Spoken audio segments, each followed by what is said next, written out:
British Columbia Institute of Technology acknowledges that our campuses are located on the unceded traditional territories of the Coast Salish nations of Musqueam, Squamish, and Tsleil-Waututh.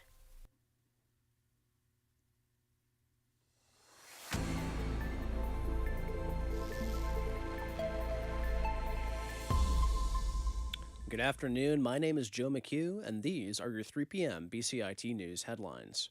A Langley man had to take an unexpected trip to the hospital and is now recovering after he was attacked by a bat. Our reporter, Braden Goodman, has more on the man and this rare encounter. A bat swooped down and hit Jordan Muxworthy on the neck while he was out jogging on a late September evening near a wooded trail off 208th Street in Walnut Grove. He was startled initially and shook it off, not thinking much of it. That changed when he returned home and his loved ones suggested the matter was potentially serious. I kind of downplayed it initially. Went home, I could see it was, the mark was kind of red when I got home. I was looking in the mirror there. I kind of discussed it with some loved ones, and that's where I was kind of educated on the seriousness of it. Officials say, while bat attacks are rare, the public should avoid contact with wildlife and report any unusual animal behavior to the proper authorities. According to the BC Centre for Disease Control, bats are the only known reservoir of rabies in BC, meaning they are the only primary animal population to carry and spread the disease. Braden Goodman, BCIT News. The escalation of strike action by BC's licensed professionals could present costly delays for a mine expansion that was recently fast-tracked by Ottawa. The Professional Employees Association Executive Director Melissa Morose says talks with the province broke off earlier this week after the government didn't improve on its offer. Morose says more than 1,600 of the union's members are now off the job across multiple provincial ministries, including some who are in key roles for supporting the Red Chris copper and gold mine expansion. If you think of our geoscientists and mining inspectors and mining permitting officers who, support mines like the Red Chris mine, that is a project of national interest, having these people off work is a problem and will result in delays and costly delays. The BCGEU strike continues as the bargaining agreement between the union and the government cannot conclude. Our reporter Kai Garcia has more on how this is affecting local businesses' supply. 6 weeks in, the BCGEU are still fighting for better wages. The strike will continue until the government will give in to their demands. Heavily affected is the alcohol industry, as liquor distribution is at a halt. Restaurant Como Taparia co-owner Sean Layton voices out how stock is running low. We stocked up quite a bit a couple weeks before, but it's handcuffing the industry, that's for sure. We're, day at a time at the moment, but I think we're good for another week or two, and then things are going to get really ugly. Uncertainty in inventory haunts restaurants owners like Layton, who wishes that both parties can come to an agreement soon, so everything can be business as usual. Kai Garcia, BCIT News. Police in Surrey say they're investigating another early morning shooting at a business in the city's Newtown neighborhood. It says officers responded around 3:45 in the morning to Cap's Cafe and found it had been damaged by numerous bullets. It's the third time bullets have been fired at the restaurant, which is owned by popular Indian comedian and TV host Kapil Sharma. Police say staff were at the cafe at the time of the shooting, but no one was injured. In Edmonton, police say one man has been charged after they found the remains of a 14-year-old who disappeared in June. Aaron Sousa has the story. Samuel Bird was last seen alive leaving his mother's house to visit a friend, but never returned. In the weeks and months since, volunteers have scoured streets and waterways to find him. Investigators have said they believe the teen was killed the night he vanished. Now police confirming his body was found in a rural area outside Edmonton. A 38-year-old man faces several charges in the case, including second-degree murder and assault. On social media, Samuel's mother, Alana Bird, thanked searchers and police. Aaron Sousa, The Canadian Press, Edmonton. Posters with the Indigenous boy's name and photo had been plastered on utility poles across the city, and volunteers had been searching for him for months. Police say they are not looking for other suspects in the killing. Newfoundland and Labrador Premier Designate Tony Wakeham says he's not worried about who wins the next election in Quebec, despite a multi-billion-dollar energy deal hanging in the balance.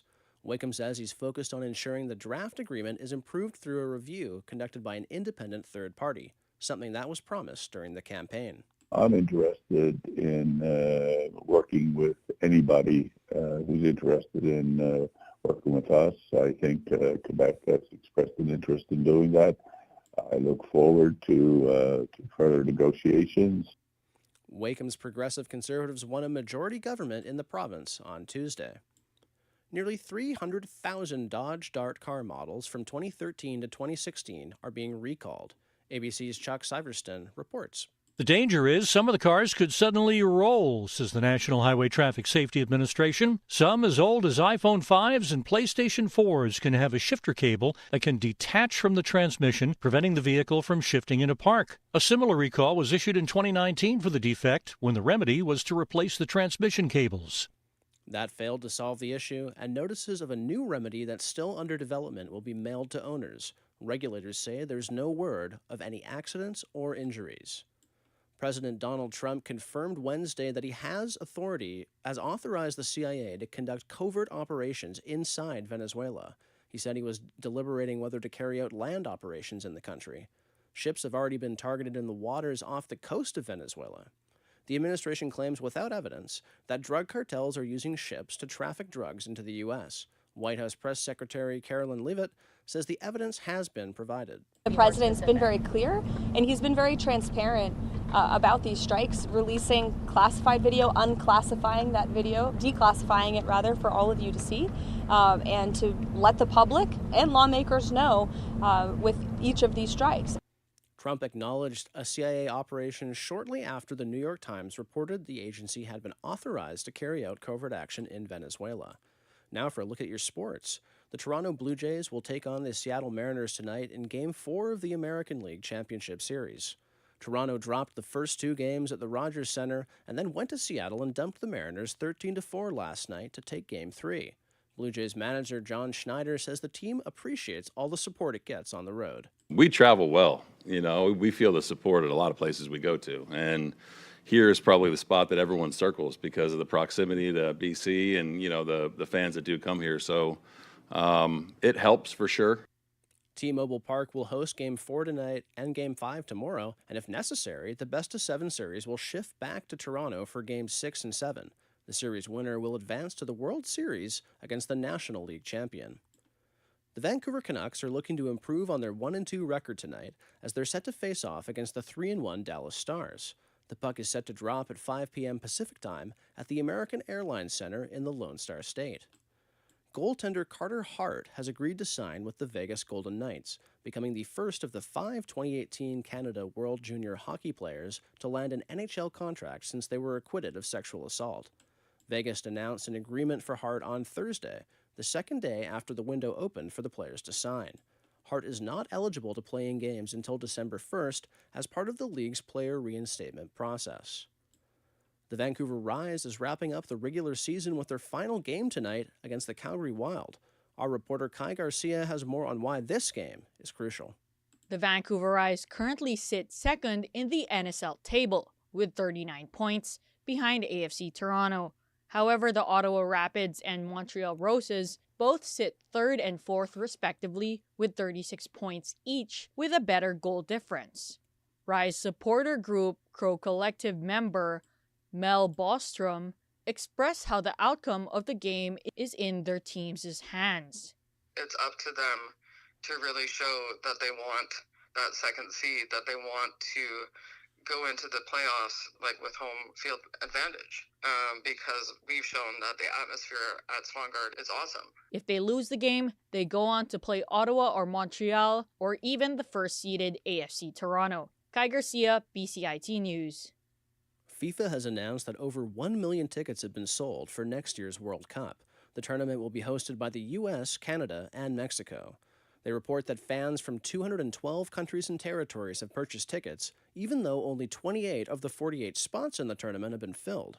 The tournament runs from June 11th through July 19th. The first round of ticket sales was done in a lottery format with 4.5 million applicants.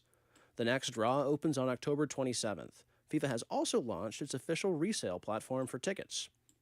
A major North American sports league is placing a greater emphasis on controlling fan behavior this season.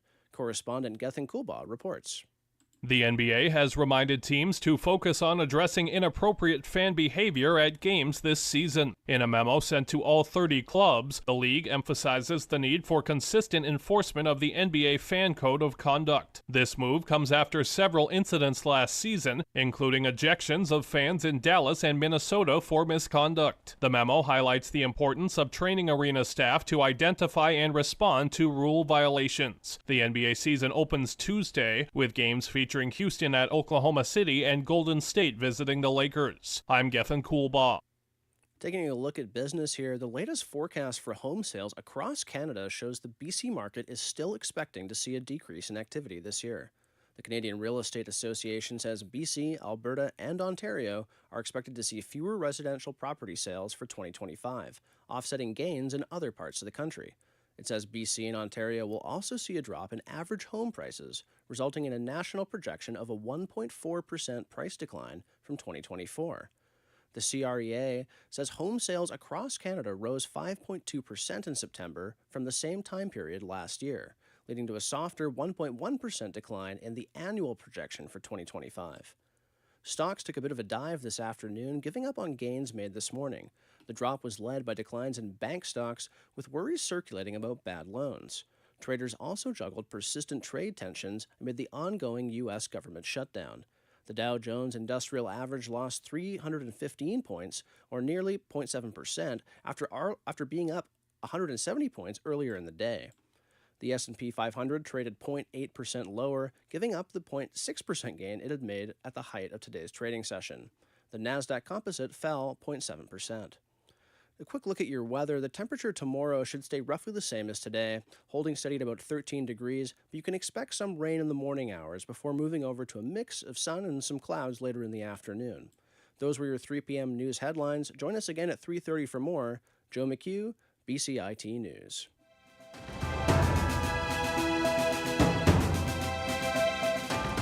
Stay tuned for more on BCIT's 1680 The Crow.